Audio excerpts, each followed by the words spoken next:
चंदनपुर गांव में सोमू नाम का एक आदमी रहता था। वो अपने परिवार का भरण पोषण बांस काट कर करता था। सरकार, मैंने ये सारे बांस काट दिए हैं। ठीक है, ये लो तुम्हारी आज की मजदूरी। पैसे लेकर सोमू अपने घर के लिए निकल जाता है।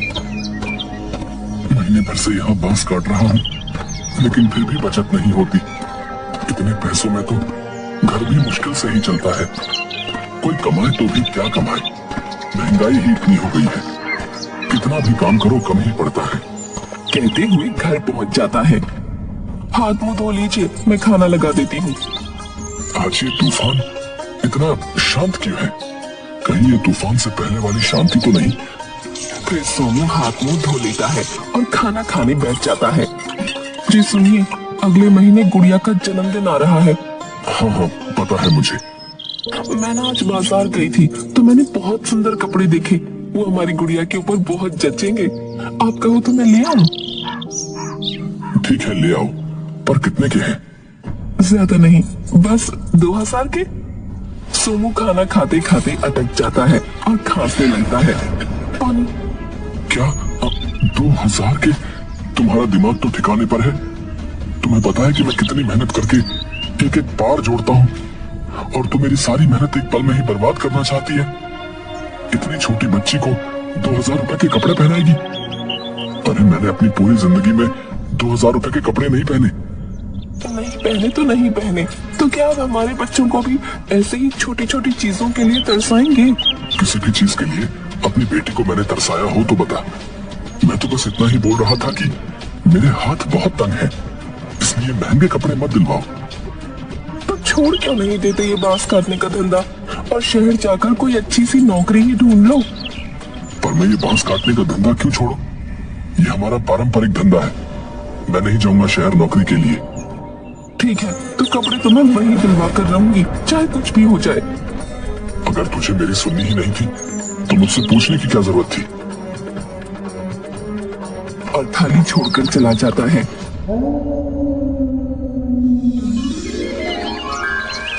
फिर आए दिन मालती और सोनू के बीच पैसों को लेकर किचकिच होने लगी। एक दिन सोनू बांस काटकर थोड़ी देर वहीं बैठ जाता है। मैं तंग आ गया हूँ रोज रोज की लड़ाइयों से, पर वैसे मालती ठीक ही कहती है कि मुझे शहर जाकर नौकरी ढूंढ लेनी चाहिए। अगले दिन सोमू शहर नौकरी ढूंढने के लिए निकल पड़ता है। नौकरी ढूंढने के लिए मैं शहर तो आ गया, पर करूंगा क्या? मुझे तो कोई काम भी नहीं आता। शहर में दिन भर भटकता रहता है, पर उसे कोई नौकरी नहीं मिलती। शाम को घर आकर, क्या हुआ, मिली कहीं नौकरी? नहीं, कोई नौकरी नहीं मिली। मैंने तुम्हें पहले ही कहा था कि मुझे बांस काटने के अलावा और कोई काम नहीं आता, तो मुझे कोई नौकरी क्यों देगा? अगले दिन वो फिर से शहर के लिए निकल पड़ता है।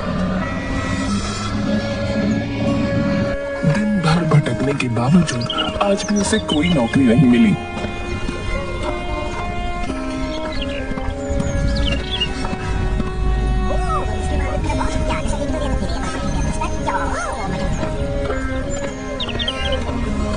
मायूस होकर वो एक गार्डन में बैठ जाता है। आज भी लगभग पूरा दिन ही हो गया और मुझे कोई नौकरी नहीं मिली। अगर ऐसा ही चलता रहा तो मेरे घर में तो खाने के भी वांदे हो जाएंगे। तभी उसे कुछ बांस के ट्रक दिखाई देते हैं। अरे, बांस के इतने सारे ट्रक, ये कहाँ जा रहे हैं? और उन ट्रकों का पीछा करते हुए वो एक कारखाने में पहुंच जाता है,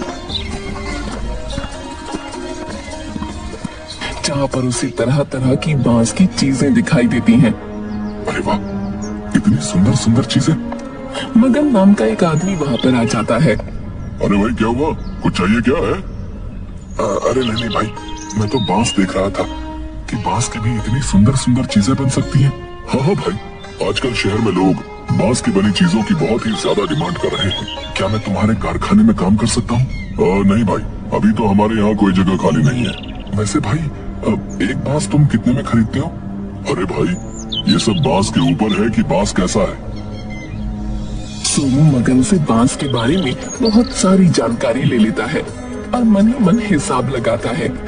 एक बांस की इतनी ज्यादा कीमत, और अगर हम बांस की चीज बनाकर बेचें तो उसकी कीमत तिगुनी हो जाती है, और मुझे बांस काटने पर उसकी आधी कीमत भी नहीं मिलती थी। फिर सोमू घर पहुंचकर लाला जी के यहाँ पहुंचता है। लाला जी, आप हमें बांस काटने पर बहुत ही कम कीमत देते हो, मुझे अपनी मजदूरी बढ़ानी है। अरे सोमू, तुझे अचानक क्या हुआ रे? इतने सालों से तो तू मेरे यहाँ इन्हीं दामों में काम कर रहा है, तो अब क्या हुआ? नहीं नहीं लाला जी, मुझे अपनी मजदूरी बढ़ानी है। देख भाई, तुझे इतने ही पैसे में काम करना है तो कर, नहीं तो मेरे पास और भी बहुत सारे मजदूर हैं, मैं उनसे काम निकलवा लूंगा, समझा? सोमू घर पहुंचता है।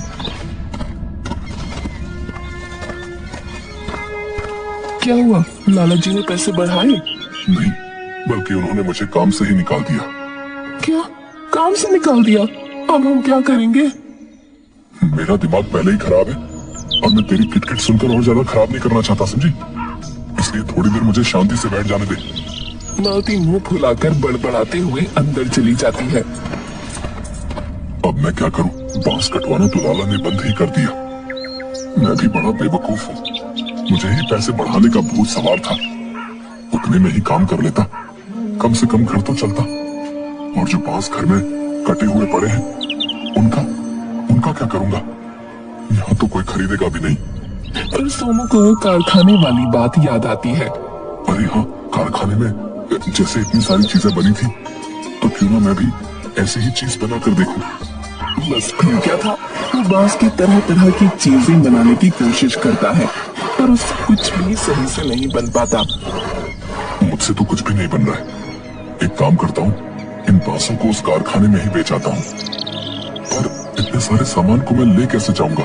तभी उसे दूर एक ठेला दिखाई देता है, और वो उस ठेले पर सारे बांस रख कर शहर जाने लगता है, और उसी बांस के कारखाने में पहुंच जाता है।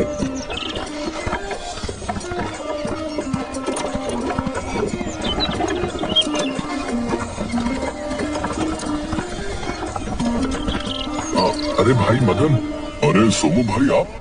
भाई मैं तुम्हारे कारखाने के लिए बांस लेकर आया था। अरे वाह भाई, बहुत अच्छा किया।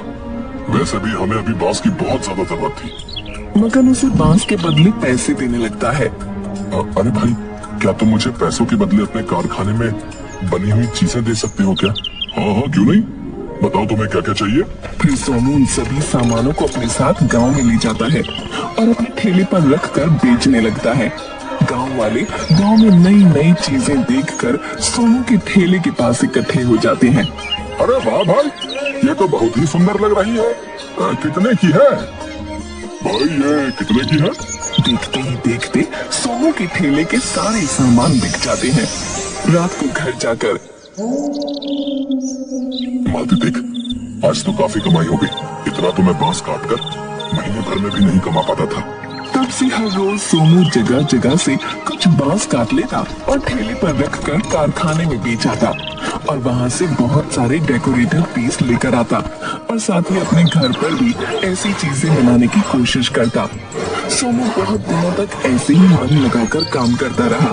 कुछ दिनों बाद अरे मालती, अब मैं क्या सोच रहा था कि मैं एक जमीन का टुकड़ा लेकर उस पर बांस की खेती शुरू करूं। तुम्हारा क्या कहना है?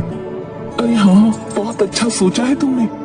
फिर सोनू जमीन का टुकड़ा लेकर उस पर बांस लगा देता है, और हर रोज जो भी बांस में काट कर लाता, उनसे कुछ नई नई चीज बनाने की कोशिश करता। मालती ये देख, आज मेरी मेहनत रंग लाई। मैं कितने दिनों से कोशिश कर रहा था ये सब चीजें बनाने की। ये देख, आज मैंने ये बना ही लिया। ये तो बहुत ही सुंदर लग रही है। और फिर इसी तरह तरह तरह की चीजें बनाने लगता है। सोनू अपनी बनाई हुई सभी चीजें गांव में बेचने लगता है। फिर बचे हुए अपने पैसों से एक दुकान खरीद लेता है। अरे आओ आओ, और बांस से बनी हुई सुंदर सुंदर चीजें ले जाओ। अरे भैया आओ आओ।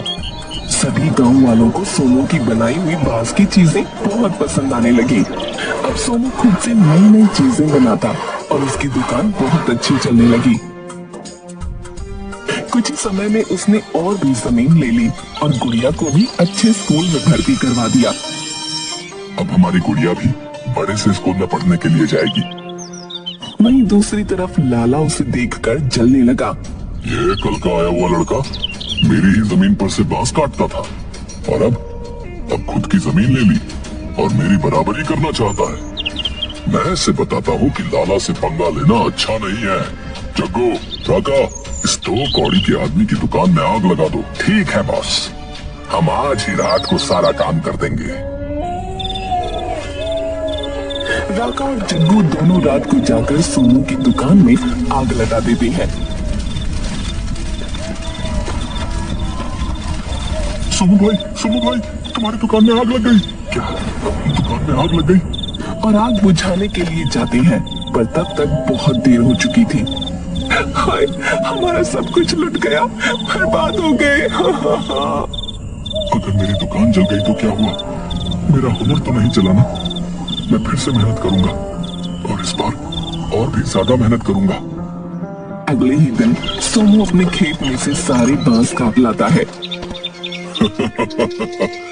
लगता है दुकान जलने के गम में बावना हो गया है।